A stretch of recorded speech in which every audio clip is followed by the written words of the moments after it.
moment just to introduce our team. As you can see, there are a number of members seated in our room. So I am Jennifer Gillis, the Assistant Superintendent. Mayor Joyce Craig.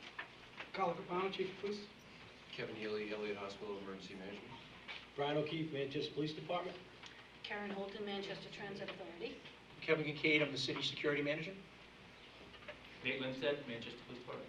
Hi, Phil Alexikos, Manchester Health Department. Mike Bergeron, Manchester Police Department. I am Matt LaRochelle, Manchester Police. Hi, Danny Kuhn, Manchester Fire.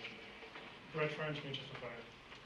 In the back corner, we also have a complement of our school resource officers. I can have you guys please take down the info in the back. Tony Battistelli, Manchester Police. Tom Millette, Central High School SRO. Kevin Bernard, West Side. Shannon Jackson McLaughlin. Canada Stewart Memorial. Mike Abruzzi, Southside. Sergeant Rich Brennan, Police, Community Policing. And I believe we have one of our pairs in the back who's going to introduce yourself. Bob Foudriat, Manchester School of Technology. So within our room, you have a number of the members of our team kind of surrounding you. So I think it's important always to show and share who helps build this team and who helps us reflect and revise our plan as we go through any given school year. We wanted to share the nature of our plan is really a community investment. How do we take what we know about school safety and then apply that across settings within our city? It's a unified approach, which essentially means that it's not one group or subgroup working, it's a unified front. So it's police, it's fire, it's transportation, it's city health, it's our teachers, it's our paraprofessionals, it's everybody giving input to our plan to make sure we have looked at this from every angle to be as comprehensive as we can. Included, we do a number of practice. We test our response actions, and then we also have been looking at options for recovery. So essentially, how do we get our buildings to stand right back up if we are hit with an event? When you look at our district safety plan, one of our shifts that we made in the last year is we moved from 22 different school plans to one district plan. Within our district plan, that plan covers every school, every building within our city. So all of our students, all of our staff, all of our physical buildings. That's a shift, and we made that shift so that when police, fire, anybody rolls out to one of our buildings, they have one set system that they know that they can expect when they're working within our schools. We have built our plan with an all hazards approach. On the screen, there's just some sample hazards that could hit one of our buildings or hit our community. So examples of human and man-made hazards, accidents, human, car, fire, floods, severe weather events. That's one that we hit most often. So we hit snow, we hit lightning storms. Active threat is language that we have been working on over the years to make sure it covers a host of incidents that could impact our schools. People tend to focus on an active shooter, but we have chosen to broaden that scope so that we can look at a various range of impacts that could pose a threat to our school. And then medical emergencies. How do we take safe care of our students, our staff, or anybody who's visiting one of our schools? Training. I need to take a moment to thank police, fire, city health. We've done an all-on-deck approach over the last school year to embed training across our schools. Nate will talk a little bit later in the presentation about alert. We've pushed that into our schools. A number of our staff across the district are now alert trained. Our plan is built with that language respective of our new learning. Our staff have been taking ICS and NIM, so Incident Command Systems and the National Incident Management System.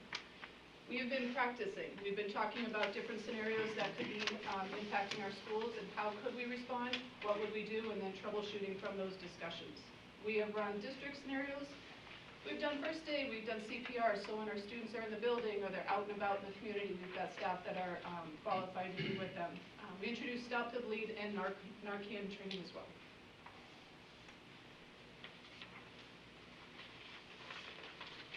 Topic that comes up often, and I might ask Fire just to back me up on this one, are our schedule of drills. How often are we drilling and what are we drilling? We have a system where we're drilling within the buildings routinely. We're drilling both indoor response actions and external response actions. What does that mean? Your typical fire drills all the way through secure campus, lockdown, shelter in place. We've also been pushing into schools individually when we understand that maybe there's some confusion about how the different response actions would work. The PD has been really nice about coming in to help us understand the differences between the response actions of shelter in place, secure campus, and lockdown. That training has been at all of our buildings in addition to the district office since we have recently moved into West High School.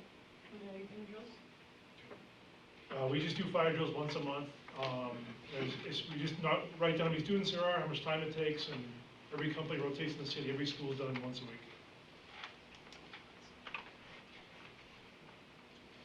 So as I shared earlier, our plan is really a community investment. How do we look at our city, our students, our staff, our community, with an eye on keeping everybody safe and secure during our school day and in the events that follow after normal school hours?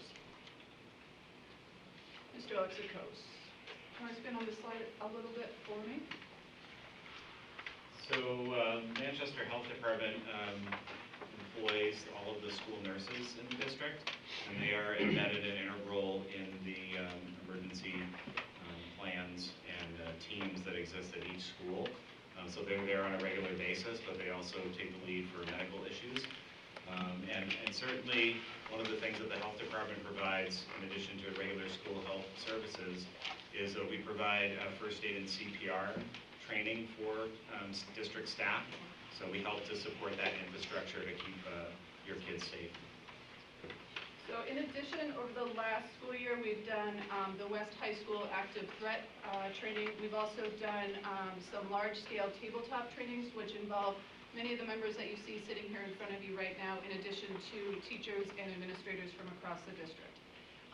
One thing that I say about Manchester often is we have a district plan, but we also have the ability to test this plan constantly. We've got a number of members from the city and within our schools that they have an idea, they run a drill, and they come back and they say, how come, what if, and we take that feedback and we look at how we can tweak our plan. Ms. Jacobs, you want to talk about communication? Sure thing. So I'm going to look at my copy here. I know what's on the screen is a little bit small. Note that the chart that you're looking at is on our website as well. Under the family section, there's an emergency communication response page, so you can find this there as well. But really, we just want you to know that we really look at every situation that comes up and how best to communicate that to all of you. And so you'll see that we have things from low impact events, which might be a small disturbance, where we may just be sending a letter home or sending out an email through school messenger, to something that would be a really critical incident where we would be sending emails, text messages, phone calls, district-wide information on our website, NIXL alerts, and posting on our social media channels. So it really depends on what the situation is, on what type of response. But I recommend that you take a look at that page on our website to familiarize yourself with how we'll be best responding with you, depending on what the situation is and what information you have. Yeah, I mean, I think it's important to note also, I'm in constant communication with Sarah and Jen and Amy. Anytime there's some sort of event that is going to cause public alarm, whether it's a secure campus or lockdown, if we feel the need that if there's an imminent threat or a perceived threat, we put something out in our media as well with the police department, oftentimes working in conjunction with the school district. So there's no secret. It's all about transparency. We want the public to be aware as rapidly as possible, but it takes time to get the message out until we know what to put out there. Sarah, is there something on the website that allows parents to sign up if they're not signed up for NIXL or for email alerts? Absolutely. So on that same page, we have lots of information. In addition to this chart, it goes into more detail about the different systems we have, and there's links to it right there that you can sign up for all of those. Great question. Thank you. I would suggest that if you're signing up as parents, if you're signing up for the school's information, you probably want to also sign up for the PD, because a lot of times if an event happens and we're working together, we may send out a portion of a statement or a street being shut down that the school might not send out, so you can kind of get them from both sides and both angles of things. So look at both sides, whether it's Twitter, Facebook, whatever it's coming from. On on the table back by Sarah, we do have Aspen sign-up forms, so if you need one for your student, please feel free to grab one. We just ask that you return that form back to us so we can get your password assigned to your family. One of the important aspects of our plan that we've been stressing over the past year is family planning and getting our families equipped with information and knowledge that you have on your side to help bolster us on our side. Some sections that we want to re-highlight for you. We've got some information on the back table as well on a family planning toolkit. Thinking about proactively what could be an impact to your family that you need to be thinking about today. Thinking about when that stress or that emergency is not sitting right in front of you. Do you have your phone numbers ready to go? Do you have a family reunification plan? Do you have supplies and materials that you need within your house if a large-scale event did hit? And we remind all the time, make sure your Aspen information is correct. If your Aspen information goes out of sync, we will not be able to get those messages to you. We do use Aspen for all kinds of alerts, and they will go by email, text, and phone. So we make sure that we are using some redundant systems to make sure we can push information to our families. We wanted to share two other resources with our community, just so that you have some tools to reflect back on at home. Ready NH and then the Manchester, New Hampshire Fire Department has their resource online as well. Does anyone want to talk about Ready NH? Because I took it off the screen.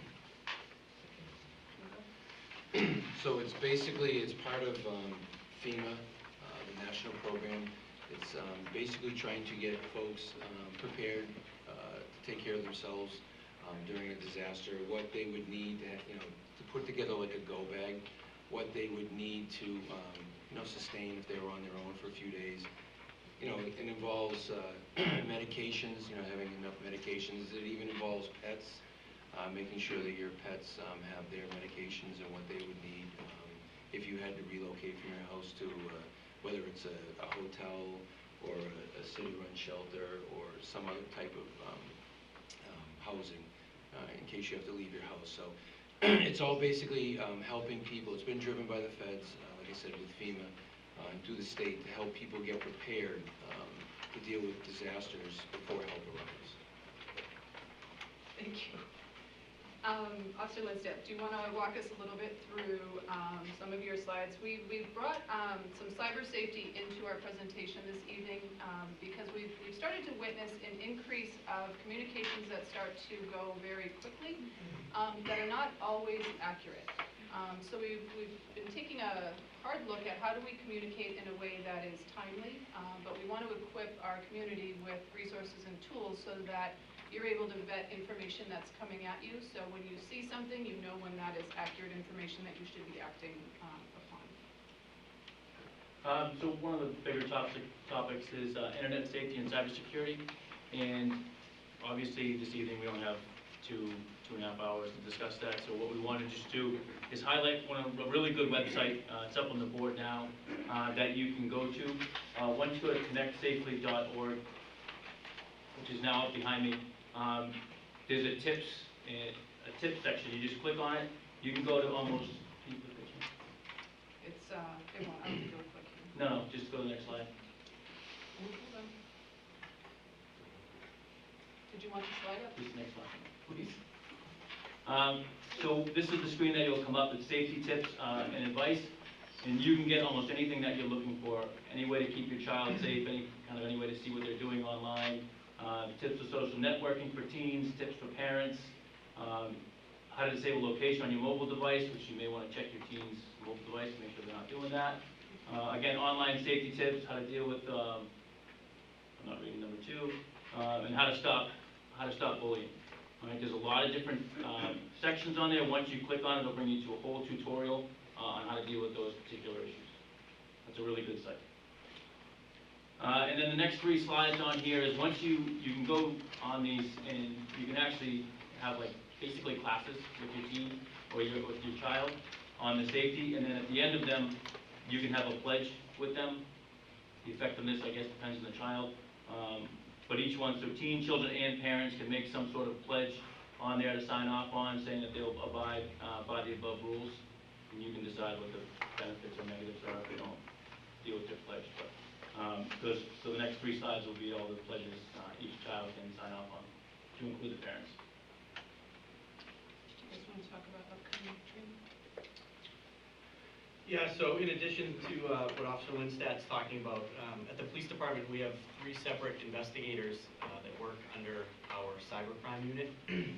And typically what those investigators deal with is just that, incidents, that cases that come in that are involving forensic review of computers or things that are happening online with these kids. And one of the biggest problems we're seeing is information sharing that, sexting, things that Nate didn't want to mention, but number 2 in that slide, that's a big issue for us. So we're part of a group, a task force that's statewide, and it's the Internet Crimes Against Children, the acronym is ICAC, and we're actually part of that group. And ICAC is coming out with a presentation, several different presentations, one of which will be offered statewide to SROs throughout the state. And those SROs will have the same curriculum that they can provide to students statewide, obviously within the city.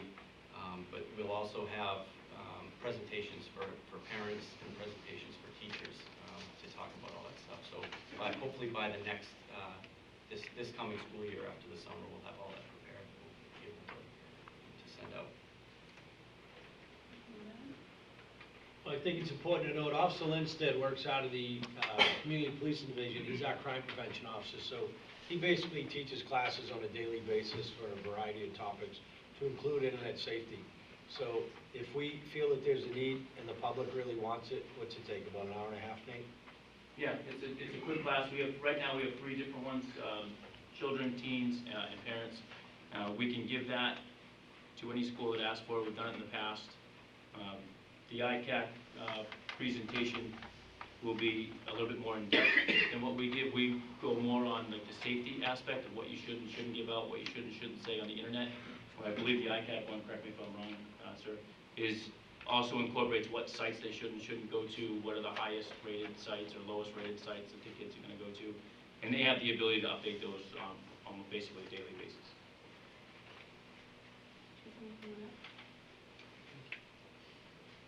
Well, one of the things I wanted to kind of, the city, the fire department is the emergency management department for the city. We're really an all hazards organization. We work very closely with the health department, we work very closely with the police department, and kind of with any eventuality, anything that can happen, we really plan, we really test.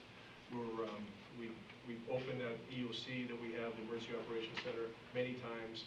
We come together as a city. When the mayor's there, she's in charge, and we are really very organized, and we're really prepared to take on just about anything that anybody can throw at us. So I just want to let you know that I'm a city of Manchester resident, and I know if something occurs, whether it's a storm or an active shooter incident or anything, we're really prepared as a city and as an organization to respond. Anyone else?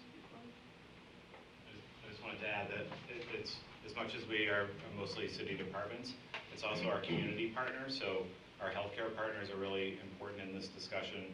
Our EMS, emergency medical services partners, are also part of this planning and exercising and training process. And our social service agencies are all part of this behavioral health. So I think it's really not only the presence here of your elected and appointed officials, as well as your city employees, but it's really the systems and the community at large. And we certainly rely on our citizens to help us in all these endeavors. So before I open for questions, I just want to make a couple last remarks. I want to thank our team that's sitting here tonight, but I also want to thank our teachers, our paraprofessionals, everybody in our school buildings who has really taken the charge that we gave last year of take the alert courses. Make sure your CPR and first aid is up to speed. Do your ICS class. Do your NIMS class. We've been pushing. We've been offering a lot of different training dates, and people have really accepted that challenge from us. We very quickly saw, once our plan went into effect, staff were able to get on board and take the alert training.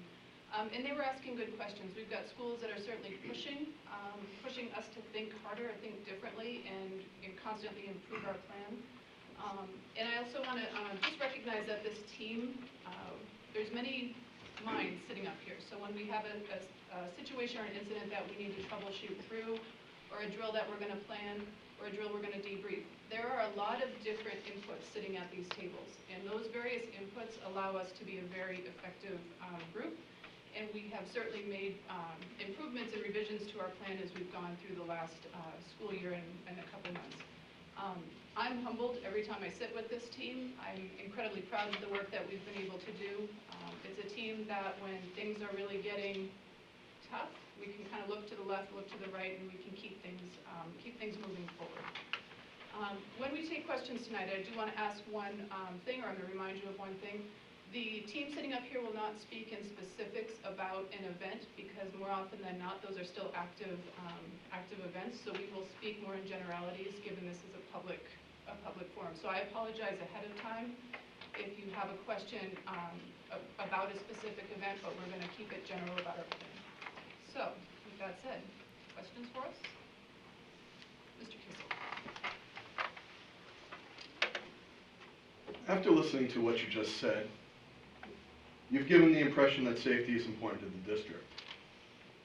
However, the teachers of Central High School, it's been about 220 days since our lockdown, and we've not had an ability to discuss all aspects. We were given a form, I believe about a week after, about what were the positive aspects of the district's lockdown policy. But we were never able to fully express what we wanted to say. For example, my classroom was in direct line of sight of the crime scene of that day. I was the very last class evacuated from Central High School. I believe I have been to the alert training. I believe that's where the police do. Is that the one that you're talking about with the police? That was excellent training, and that has basically been it as far as district-wide training is concerned. We have not had a chance to give all types of feedback to the board. In fact, we haven't even been remunerated for the time that we spent. It actually cost me money to work, to not be paid that day because of my children and everything else. I had to arrange rides, transportation, meals while I was in a lockdown. And nothing has been spoken of that. Even though I know the police, and I'm not begrudging anybody here that got paid, absolutely not. But we have not been even, no one has even talked about that. But of course, so, I don't know. I don't know why that's not an issue.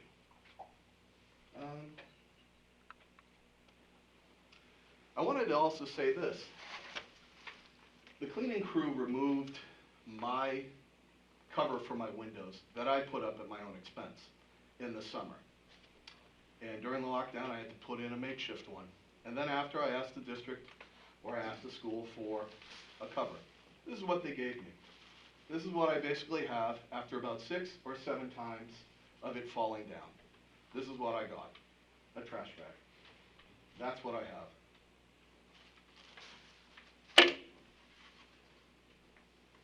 We've never had a debrief meeting. I have solutions for you. I'll gladly discuss them after the end of this meeting with you. We just need an honest action plan. We need to actually inform the faculty of what's going on. I mean, we cannot have another 11-hour lockdown and, just simply, oh, well, the teachers, they'll just do it for free because that's what they're supposed to do. I mean, come on, this is just not correct. We need a plan that includes safety plans and accountability for all involved, as opposed to this, whatever is going on. I mean, this is safety? Thank you. So I would ask that you link directly with your school safety team. I believe Ms. Rookie is the point for your school team. And I am more than happy after this presentation to hear your feedback. I also want to thank the members from the Manchester PD who did go over to Central following the event to give some time to talk about what took place that night, but I am more than happy after this to spend some additional time with you. Any other questions? Yes. I'm going to stand over here because I don't want to turn my back on people. I'm also a teacher at Central High School. I've been a public school teacher for 35 years at Central High School for the past 22. I greatly appreciate that we have 2 school resource officers, and our school resource officers all along have been wonderful. I also appreciate the alert training that we had. I thought that was excellent, even though it was only 2 hours. That was very helpful. We have a lot of issues at Central High School. We've been told we've been told for years these things are going to be addressed, and I haven't seen any of these items addressed. We have multiple buildings. They have multiple outside doors. The doors are not alarmed. There are no cameras on these doors. Students can come and go through these doors. They can prop the doors open. They can hold the doors open for each other, and nobody knows who's coming and going. We don't have cameras in the hallways. The only cameras I know of are in the cafeteria. There's nothing in the hallways. There are no cameras at the entrances to the restrooms. We don't expect cameras in the restrooms, of course, but I know other schools have cameras at the entrances to the restrooms so they can see who's coming and going. And believe me, there are a lot of students spending time in the restrooms at Central High School. And when teachers show up, the students scatter. So what does that tell you? It tells me that we have drug use and drug dealing going on in our restrooms, and that is a safety issue. We cannot lock our classrooms from the inside. We have to go out into the hallways to lock our classroom doors. We've been told for a long time that we're getting Columbine locks. Where are they? When are they coming? Students are not required to display IDs. Staff members do, students don't. So if a staff member doesn't know a student, wants to talk to them, they have nothing. There's no requirement for students to wear any kind of IDs. We were given laminated emergency action posters to post in our classrooms. They don't match the district emergency actions, but we were told to post them anyway. The school district will not buy window shades for our windows. I am on my 2nd set of curtains that I have purchased hanging from spring rods. They've deteriorated from being up for so long. The school district will not give us curtains. They also will not give us any coverings or inside windows of our doors that go into the hallways. Black trash bags are what was recommended. Some of us were asked to make an input on lessons learned from the lockdown. We don't know what happened to those, if any of those were taken seriously. We've received no feedback from them. And we did, in fact, work a full additional day and don't even get professional development credit for it. At the very least, give us some hours for the extra 7 hours that we worked. That should be certainly count as professional development credit, but no, we don't get anything other than thank you, Mayor, for bringing some snacks to us. We did appreciate getting some muffins and bagels, but that's really all we've gotten for the time that we put in. And I have no grief with the police department, your actions on that day, but a lot of problems with school district personnel and the actions that were taken. I can answer And your my question. name's Penny Halverson, if you want to know. I can answer your question about the cameras and the access control on the doors. We are actively adding cameras and access control doors to the school district, the entire school, particularly Central High School. I will tell you that we do not put a camera on every single door, every single hallway. It costs a lot of money to do that, and we are trying to implement that a piece at a time. The first priority we're looking at is the exterior of the building for that security, to create a proper secure environment there. And once that's completed, we are going to be adding cameras on the inside critical passageways, critical doorways, and the main entry doors that you talked about at Central High School. Do you have a time frame for that? Because As we speak right now, those plans are in effect, and we're just waiting a chance to start doing the construction work. They've been approved by the school district. They've been approved by the Board of Mayor and Aldermen. We're just waiting to get the construction crews in there to do the work.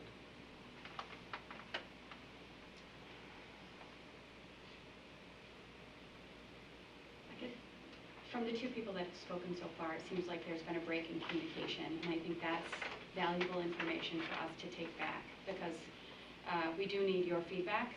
We need everyone's feedback in our plan, and you need to understand that the information that you provide being in the school is tremendously valuable, and I think that's something that we can take back and do a better job on.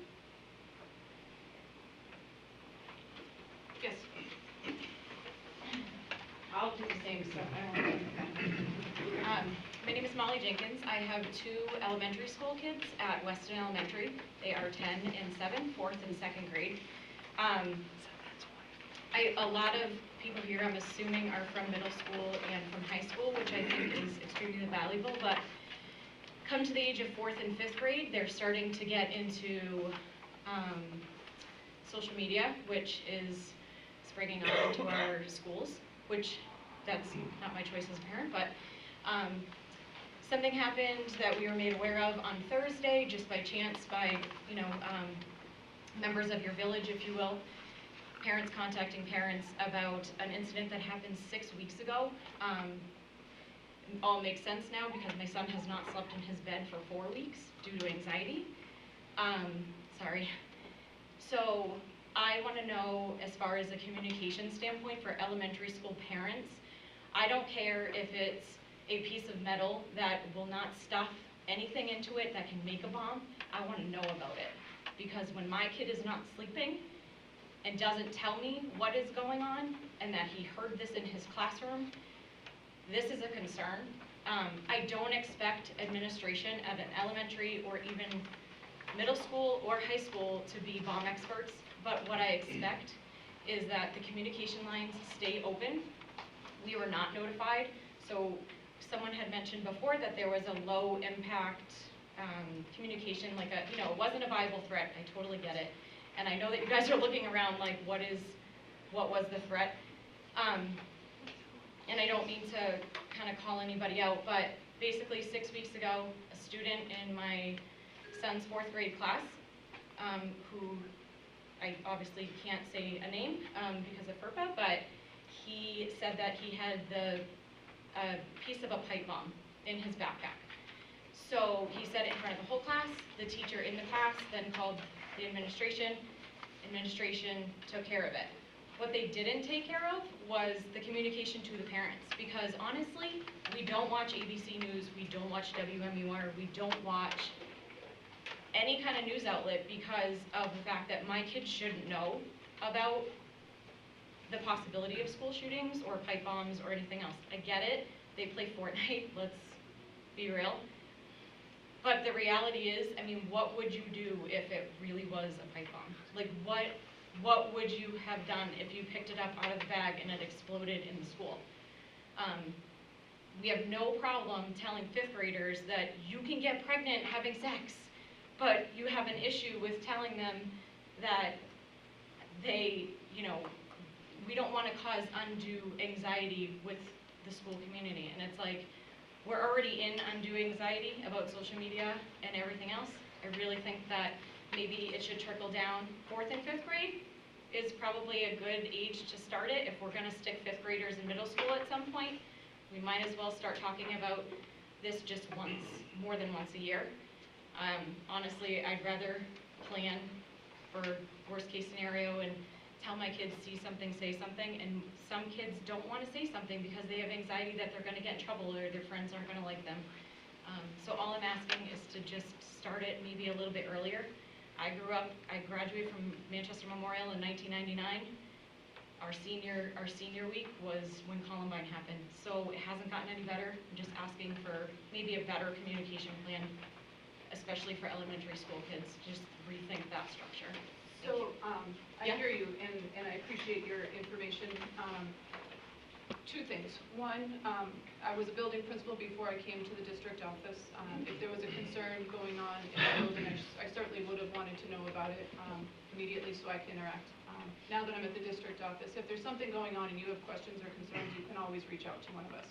We're here as well. So if you're holding something and you want to get some input or feedback, please reach out to one of us so that we can help you get information, or we can have information as well. I think you picked up on some faces moving quickly over here. Yeah, and it's that communication that's going to help us be stronger as a group. Yeah. We'll certainly do some looking at what you've commented on tonight. This honestly, and to be completely honest, this happened, I found out about the incident, I'm not even kidding, Thursday night at 8 o'clock after baseball practice, through Facebook Messenger, and asked my son about it, who was a little nervous to say anything, and Friday morning, I was at the school, so it wasn't me like holding on to this for 6 weeks and being like, sweet, a public forum. It was within 12 hours, I was sitting in the school talking about this and kind of trying to digest what I just heard, and I happened to see that this forum, so it wasn't my intention at all to come here and blast a school or a school district, just to make you aware that it's extremely important at all levels to communicate any cyber, anything like that, any bullying, anything. I just, again, it wasn't my intention to bring it this way. It's still very fresh. We hear you, we hear you, and it's really that communication, keeping all the channels of communication open so that we've got the information, you've got information, and it's a moving relationship. So we appreciate the feedback, and we'll certainly go back and take a look. So I just want to touch on this. So anytime we would get something like this for information, that's why you see us looking, because the staff you're looking at from the PD up here and back there, if an incident was reported like that to us, that would launch an investigation for us. So for instance, even if it is a 4th or a 5th grader, who's to say there's not an older sibling that's playing with these type of things and they bring it in? So we would want to look into that, figure out what we have, and then track it back until we can be absolutely certain it either was or wasn't, and then deal with it if it was, and if it wasn't, at least explain to everybody what we found out, so you're not in a position that you're in right now. And it's unfortunate your son isn't sleeping in his own bed. So last night was good. He did. So we would always want to know whether it's coming from the school, whether it's coming from a parent if they hear it from their kids, or a teacher, whoever it is. We don't care how we get the information from the police department. We're going to act on it no matter what. So I couldn't agree with you more. They could get a piece of something that could have been used to make another device. We would want to know that, without a doubt we would. And that's why you see us kind of all looking at each other to try to read body language on it. Did you aware of that? And none of us were all looking at each other that we're not aware that this took place. Well, and I know, and I only know this because I have a relative that works in the district, in a school, which most parents maybe don't know. And my next step was, my question, luckily I was versed before I went into said meeting, was, did anybody do a wellness check on this family? Does anybody know for a fact that this family does not have, because there was a mention of guns as well, does this family have guns? Yeah. And because, quite frankly, I don't know the home life, nor am I privy to that, and it's none of my business, but it is my business when it involves my child. Without a doubt. Everything that you're bringing up for all the reasons why we would want to go there, you're thinking the same lines that we're thinking. That, those are all the reasons that we would go to that house. We would talk to the kids, we would talk to the parents.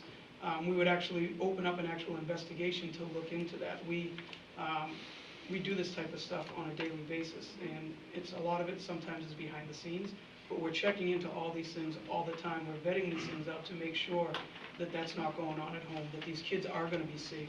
Safety for the children in the schools and for the community as a whole is our priority. That's what our job is. So anytime we hear something like that, your train of thought is spot on, and it's exactly what we're thinking as we're sitting here looking at each other. Right. Did you hear that on Facebook? Or read that on Facebook? Did you say? I did not hear it. So I heard it through a direct message from a friend of my son, like a parent from my son's friend. So it was directly, it was not a social media blast, it didn't go viral, it was a private message between me and another parent at the school. And it was just, my son's name was brought up in the conversation with this other child, and so obviously you panic and go, is the FBI gonna show up tonight? And say, what do you know about the situation, when did it happen? And it's not exactly, I don't ever wanna have the conversation, you don't have kids to have this conversation, but the reality is we had it sooner rather than later. And then we started texting and calling, and it stayed within just us 3 parents, so that's where it landed. The only reason I asked that was because I know there's a lot of Facebook pages from Manchester. I know I belong to the Bakersville one because that's the section I live in. And there's a lot of, I need a lawnmower, I need a snow blower. There's a lot of, parents don't hold back when they're posting on Facebook. They will talk smack about the schools. They will talk about how's the English department at this school, how's the special ed, don't send your kid to that district, move, because they have a horrible special ed department. And so I'm wondering if anybody here watches those. So I am actually the PTO president at our school, and we do have a PTO page. And we have had some in the last couple of years of where we're kind of, there's bashing of the school or administrators. And, you know, I personally don't agree with it. If you have an issue with the administration or the school or the district, go to them. But our belief is that it's for questions about the school. There's definitely noise on Manchester School Chat. It's whether, I don't know, it's my belief that not everything you read on the internet's true. Well, there was one maybe a year ago, and I took it to Jane Clayton, and it was about a girl who was getting bullied at Hillside, and she was coming home crying. Her father went to the school with her, help me, they're going to take care of it. She kept getting bullied again, so he says, the school's not going to help you, the principal's not going to help you, nobody's going to help you, teachers aren't looking out for you, everybody knows about it, take care of it yourself. And she got suspended, and the other kid got nothing. So, you know, that's a situation that somebody should have looked into.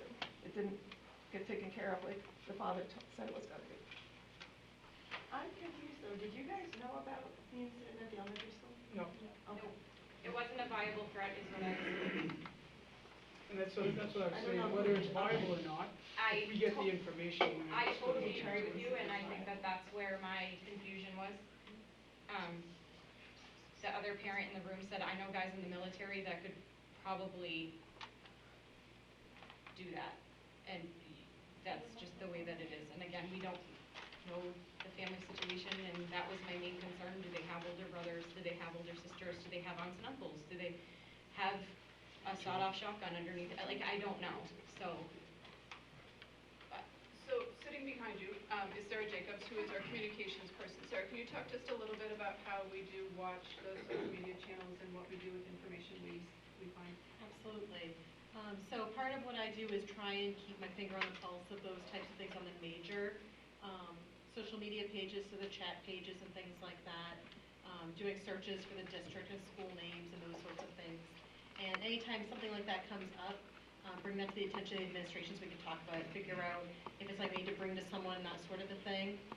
So we do tend to pay attention to those types of things. We also, people have the right to say lots of things, and we don't tend to get into arguments and battles on social media. It doesn't necessarily help things. We correct information when it's appropriate, or either online or directly with people, but we are always paying attention to those things. And if you ever see something that really concerns you, you can always reach out to the district office.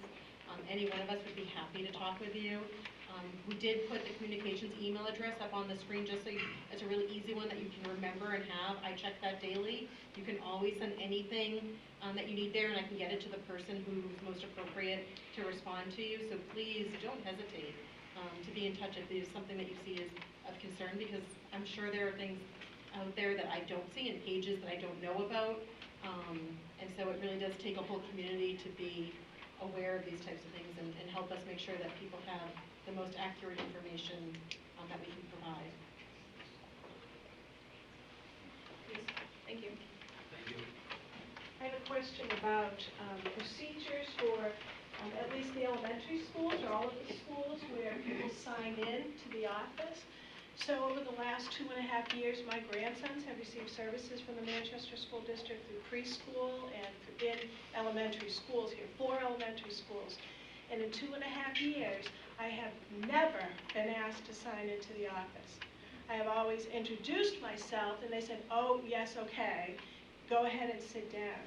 So I guess my question is to the fire department and to the police, if there were to be an emergency in that building while I was there, and my grandsons are there, and they're not signed in, how would you know that we were in the building? How would somebody know that we were there? I'm not with a teacher. I'm not with anybody. I asked one of the office assistants this past year, the end of last year, and I said, you know, you've never asked me to sign in. Well, I know you. And I said, well, how do you know me? Well, you bring your grandson every week, and you bring him 2 times a week. I said, well, actually, they're twins. I bring a different child each week, which is humorous, except they don't know who the children are. And so I think that's a really important question. If they're somewhere in the building, how will the fire department or the police department know that? How can I be assured that if I'm trapped in a bathroom somewhere and I've never signed in, that how will you look for me, or how will you look for my grandsons, because only one person in the building knows their name, and that's the person they're working with. It's happened over the summer at 4 different elementary schools. Never once have I signed in. I've asked to sign in, and I've been told, well, if you want to. So I said, well, what if you bring the list? You must bring the list of the people who signed in outside with you if you're evacuated. And the person looked at me and said, I have no idea what you're talking about. So that's my question to the school district and the fire department. How will you know how to save me? Or am I on my own in the building? So most of the time, I'll not allow my grandsons to be alone. I have to be with them, because who will take care of them if you don't even know we're there? Well, we should be using the sign-in sheets, because that's one thing as a fire department we're gonna come, is we're gonna check the attendance log, who's sick, who's late, who's left early. But they have to ask the parent and demand Yes. whether I'm there every day of the week. I recognize that, so the schools should be doing that. If not, we do a building search, we do a primary search or a secondary search. We check all common areas, bathrooms, hallways, common places of assembly, and then we do the secondary places.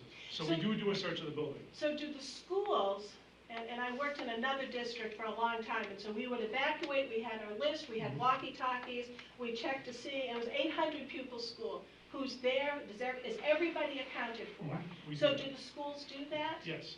Now, in this one particular school, the administrative assistant said, I don't know what you're talking about, I don't bring these lists outside with me. So who knows? I don't understand how We that do those works. fire drills, we ask the principal every time, are all your students accounted for before we let everybody in? So every time we do the fire But drills, the student wouldn't be accounted. No. I realize that, and that should be addressed. But I'm Yes. saying, on the normal, That's what should happen. Yes, I absolutely. understand. So, thank you for listening to that, and maybe we can, I'm not offended if someone says you have to sign in every minute you're here. No. I'm happy to. And I'll grab you after, get some more information from you. Thank you. Yes. My name's Dennis. I'm a father. I got kids everywhere.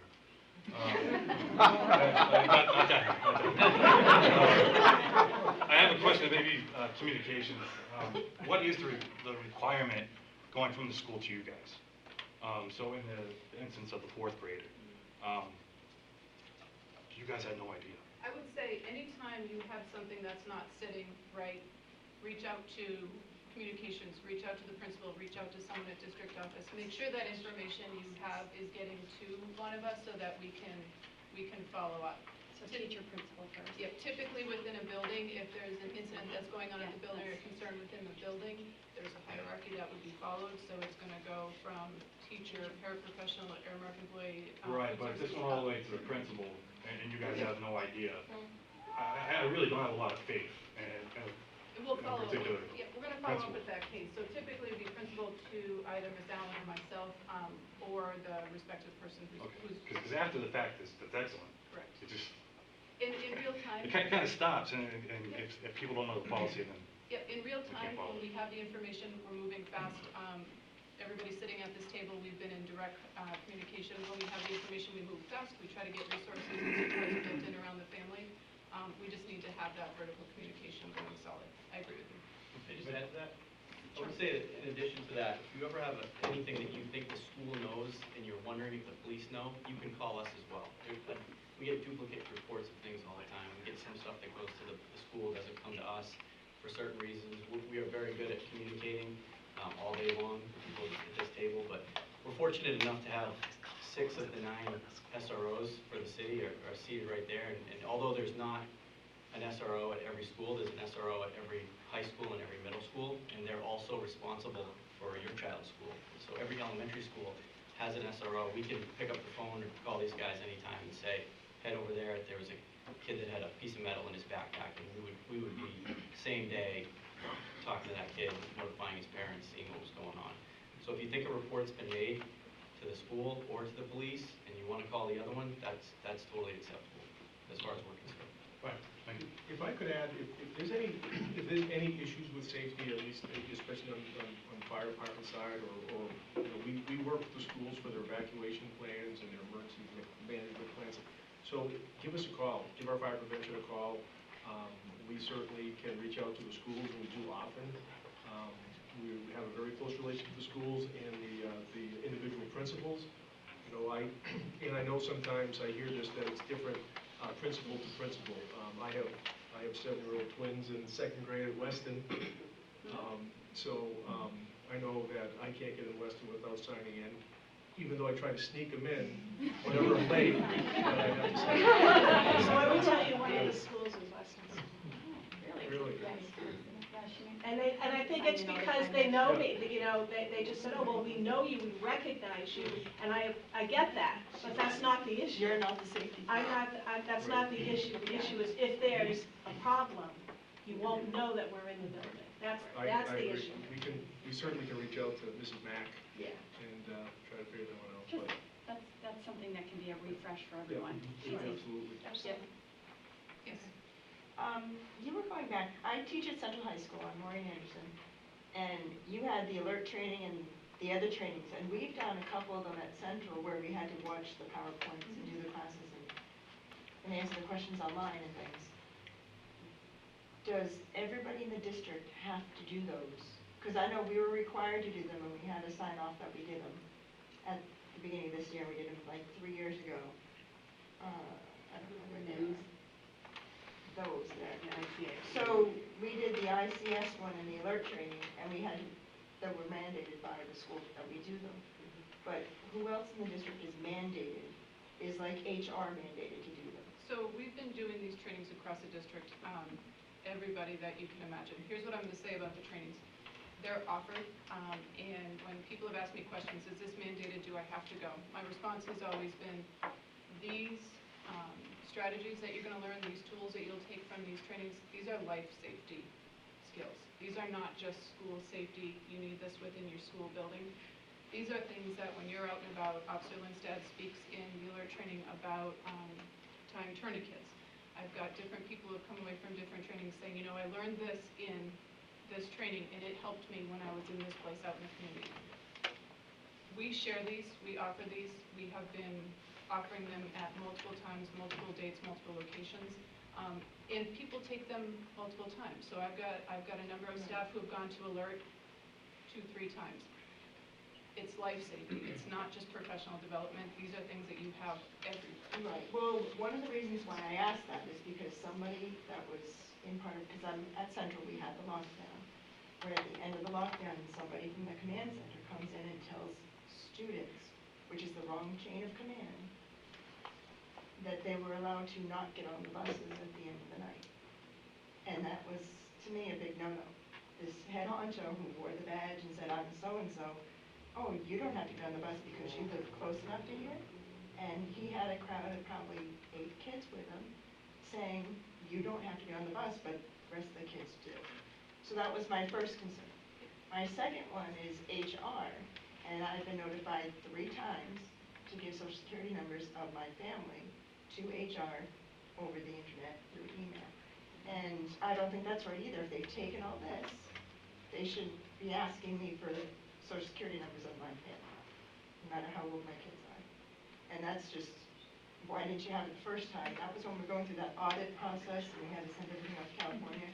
But they lost it somewhere. I sent it out to California, I mailed it out there. And all of a sudden HR doesn't have it and they got on me multiple times to give it to them. So I'll follow up. But I'm just curious, you know, if everybody's required to do that, shouldn't it have been followed? Yep, so these trainings, and I beat it over and over and over, they're going to keep being offered. We have our final TVs. But they're being offered versus being mandated. Correct. Right now they're being offered. There has not been a mandate of which trainings you have to take in when. I will also say each building is structuring a little bit different with their PD hours. We were mandated to do them. They've been structuring different with their PD hours or their principal hours when they've been putting a focus on which training. Understanding, we started this last March-ish, February, March. and we're trying to roll them in as quickly as we can across the district, and get people Those trained were as fast given as like possible. 5, 6 years ago also. I mean, we went through them a long time ago. So I've had that said to me a number of times, Jen, do I need to take ICS again? Do I need to really take this training again? And my answer is, can you tell me what ICS stands for? And if they can and they can walk me through it, you've got a pretty good command. If you can't tell me what that stands for, or you can't walk me through NIMS, it's probably a good idea to take the training again. I'll also say, and my colleagues on both sides can attest to it, these are trainings that I have sat through multiple times, and you learn something different every single time you take them. So, do I want to say a safety training is mandated? I would hope I don't have to say that, because I'm going to keep offering these to people and keep drilling it so that we can get more and more staff trained. But still, you know, as much as they are mandated, I was following, no, kids are gonna lie to you because they don't want to get on the bus. And we can follow it. And keep in mind, every circumstance has unique emergencies and Oh, situations. absolutely. And we as professionals constantly learn from each incident. Whether it's a lockdown, a secured campus, a major incident, we're always trying to better our policies, procedures, and actions post-incident. You know, this isn't Right, but perfection. nothing has been told of us as much as we said from Central. We put our input in Yep. from an email. They said, put your stuff on this list, and we did, and we haven't heard back since. The police officers that came and spoke to us spoke for about 15 minutes about the incident. That was the last we heard of it. They didn't really tell us a whole lot because they couldn't at that point. It was like a week after, they said, we can't tell you a whole lot, but this is it. And nothing else has been said. We have heard nothing else, and as much as we ask, yep, we're doing it, and that's all we hear is, we're doing it, but that's all we hear is, it's still in the works. It's like a put-off. You know, we all know it's another lie, or you think it's the truth, but you're not gonna get to us for another couple of years. And that's what we're all feeling I like. think anytime there's an active investigation, we're limited as to what we can and can't say, and that's something that it's Right. tough because the public doesn't always understand that. You know what I mean? And that's the hard thing. We're limited as to what we can speak It is, about. but we haven't been told what's been done with the information. You're taking information from us for a reason. Oh, this information has gone here now, and now it's gone here now. We don't have anything more to do with it. Yet for 10 years, I've been asking for shades in my classroom. I haven't had them. I have 3 walls of windows, and I still don't have them. You know, it doesn't make sense when we keep asking and we don't get. Window shades are not that expensive, but we've been told repeatedly, don't even bother putting it down as a budget request because you're not getting any. I mean, and I've only been asking for 10 years. People before me asked, because they were in that room I was in. One of the plans we're having and we're seeking funding for right now is safety glass for all the classrooms, all the first floor classrooms. And part of that is also a window tint in it, so you'll be able to see out, but you won't be able to see in. And that would eliminate some of the need for you You just with said pulling the first shades floor. from. You First just floor said first tinting. floor. We have Sure. 4 floors at Central. Sure, absolutely. So first floor doesn't do me any good unless I'm on the first floor. Right. I happen to be higher up, level with every roof. As I said earlier when we talked about the work that we're doing to create safety, we're doing it as much as we can when we can. So we're attacking the biggest problems first, right? So the biggest problem is outside security, right? So we're trying to create a safe outside envelope for you. So part of that too is the first floor, right? We want to make sure if we're going to put safety glass in, we want to make sure that we get all the first floor windows along with the window tinting. And then down the road, we're going to evaluate the need for the higher levels. I know Central has 4 levels on it. Some schools, a 3rd floor is actually on a 1st floor level. So we look at each school individually and we try and determine the best approach and the most cost-effective approach we can make for that security. So I will tell you that, I know you've heard it before, but it's coming. It's not here yet, but it is coming, and we're taking it a step at a time. It doesn't make sense because the minute I have a lockdown, I have no shades to pull down. Right. And we have to stand up in the front of my classroom so that these windows up here aren't facing into the classroom. Anybody on a roof out there, we have to duck so we can't see the roof that's right there, because if anybody's standing on the roof directly across the street, could be a threat. And I can see directly down into the courtyard, directly down on Beach Street. I have a perfect view of my, you know, the windows are taller than the room pretty much. The windows start at my hips and go the 15, 20 feet up that they go. They're really big windows. That's a concern, and we're going to address it. Yeah. Is the money that you're talking about for that, is that state grant? It's a combination of state funding and city funding. I just wondered how much the city has on this? Because it seems. From my perspective, a lot. The city's Well, from my been very effective. You want to hold up your visual aid again? Seriously, I mean, we don't have Like I shades. said, priorities. We have to establish priorities. And that certainly is a concern. We should have window shades. So let me do this. I've got you guys for probably just a couple more minutes. How about one more question? If there's particulars that, Sue, I'm coming. If there's particulars you have, feel free to grab one of us at the end, but I just want to get one, I'll get Ms. Hannon in, and then we'll close, and then we can take individual questions. I'm Sue Hannon, and I teach at Hillside, and thank you all. I've almost never felt safer in my life than being in this room, so whoo! I just wanted to ask about, and I've asked you this before, timelines of getting kind of everybody up to the same speed, doing particularly lockdown drills. I know that in some schools, and just comparing middle schools, that's for who I talk to, some middle schools have practiced all three modes, defend mode as well as deny and so on. My school only practices avoid. So we sit in our little corner and that's what we do, and that's great, and I think the kids need to know that, and I talk to my students about all three modes, but we don't practice it. So my question is just, do we have a timeline? Because we learned this in alert training and we're all psyched and ready to go, Yeah. but we want to make sure that our kids are ready for that as well. Sure. Yeah, as I've shared with you, Sue, we've been looking at a couple different schools who've been problem solving. I know Officer Lindstad has been to your school in particular, working on the lockdown drills and that response action. We are looking to keep moving that information out, as I've noted. First priority was get our teachers, get everybody in the buildings trained, ready to go. Now we're moving into working with our students, getting to that next level of how do we practice the DD in the ADD. So we're moving in that direction. We are going slow to go fast. We are being very logical and steady. Officer Lindstad has done a nice job of going into schools, watching how a lockdown runs, stopping, halting, taking a look, and then going back and reframing and working with staff if there's been errors, because what do we not want to do? We don't want to practice error. We want to make sure we've got people thinking and moving in the right direction. So it's coming, and I think as we keep talking, I'll share information. You can certainly share that with your members, and I'll be working with the principals and the school safety teams to keep pushing the information forward. Thanks. So I'm going to close. If you have any specific questions, please feel free to stop and see any one of us. I'm going to leave it to my esteemed colleagues on both sides if they want to make any last remarks before we close. So I just, two things I wanted to just touch on that Jen commented is, one, with your kids' social media, I can only stress as parent, and I'm a parent, I have a 14-year-old that goes to McLaughlin, and I have an older son at Manchester Community College. Not so much the older, because he's older now, but my youngest, I keep tabs on his social media. I do a lot of educating for him at home, as far as the do's and don'ts, what some of the pitfalls are.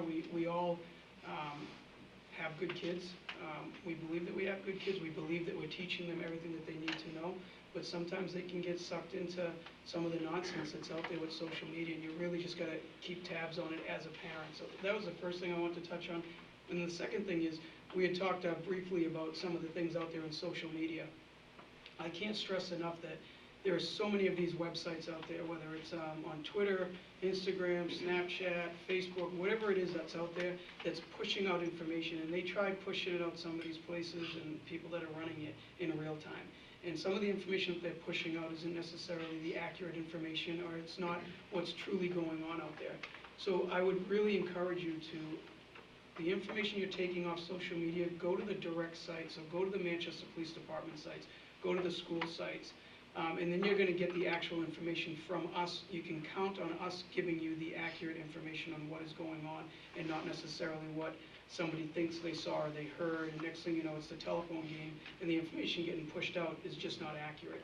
So I would really encourage you. We've been really revamping our social network from the PD standpoint, where we're trying to pump as much information out there that we possibly can. So don't trust necessarily all those other sites. Go directly to the source. We're going to give you the accurate information.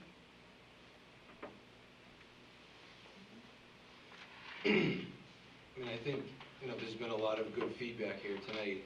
I think it should be noted that this committee was started about 5-6 years ago to put this all-hazard plan together, and there was a lot of revisions and a lot of vetting that went on, and you know, Jen has kept the committee together even after the plan was accepted, and it's an ongoing, working, living document. Last year, October 8th, the city, everybody here participated in an actual active shooter drill that was held here in an effort to not only work on the school district's plan, but to work on this team, the communication that goes on between all the city partners. And I think that, you know, all the feedback that you folks give helps when we meet as a team to enhance that plan and make revisions and make changes to it. Just like the city's emergency operations plan is revisited every few years, and you know, modifications and enhancements are made there. So I think what you had to say today was very good, and I'm sure that the district's going to definitely will be hearing about it in our next meeting as far as like making modifications to the plan. So I'd like to thank everyone for coming out tonight. I know it's not easy to address some of the concerns you have. I can tell you from the police department's perspective, especially community policing, we're always available to answer calls. Nate teaches a ton of classes throughout the year. We have officers at all different fields of expertise. We're more than happy to talk to anyone at any time about anything. Like the chief said, I have 4 kids of my own. I've seen the negativities of social media. All I caution you is you would never take a young child, put them in the middle of Disneyland and walk away, would you? But yet every day we allow our young kids to go on the internet and surf and do whatever they want and be available to millions of strangers. So just be smart when it comes to social media use in your kids. And Nate would be more than happy to teach a class at some point in time. If there's enough PTOs or whatever that feel the need for it, we'd be more than happy to jump on it. Thank you. I was just saying, more than happy to teach something, but I think my captain said that quite clearly. That's what you're doing, Nate. He's good at what he does. The captain made a good comment. Every time we have a major incident, we look at it and we learn from those incidents. So, and we try to do it better the next time, especially with, you know, the incident that happened at Central.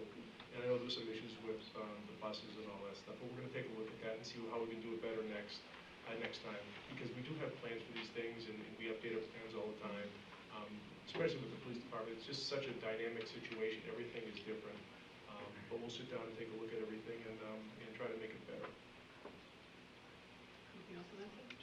I would just say kind of the underlying theme, and that seems to always be the case, is communication, whether it's an emergency, whether it's day to day. I hope that everyone who's watching and is here in attendance feels confident that, you know, your government is here to serve you by our presence here today, and that you have somebody and multiple people that you can call if you have questions. And as was said before, you know, if you're not getting an answer, you know, go ahead and ask somebody else. I mean, we all work together, and I'd rather hear, you know, that my colleagues at police or at fire are getting the same information, and we can tackle these problems together so that we're serving the best good. So I just want to thank everybody for being here and being vested in the safety of the community. Phil just said it very well. Just want to thank all of you for taking the time to be here tonight to share your concerns and your feedback. It's very valuable for us to hear it firsthand. And I hope that you realize that the safety of students and of staff and of visitors in our schools is of the utmost importance to all of us, and that we're working every day and tirelessly to ensure that safety. And again, if you ever have concerns, rather than sit back and let them fester, please reach out to us so that we understand and can make, you know, adjustments, because we need to hear from you what you're encountering, so that we can best make sure that we're providing the resources that are needed to ensure that safety. But I can't thank you enough for coming and for sharing the information tonight. So thank you. We will be around if you have individual questions.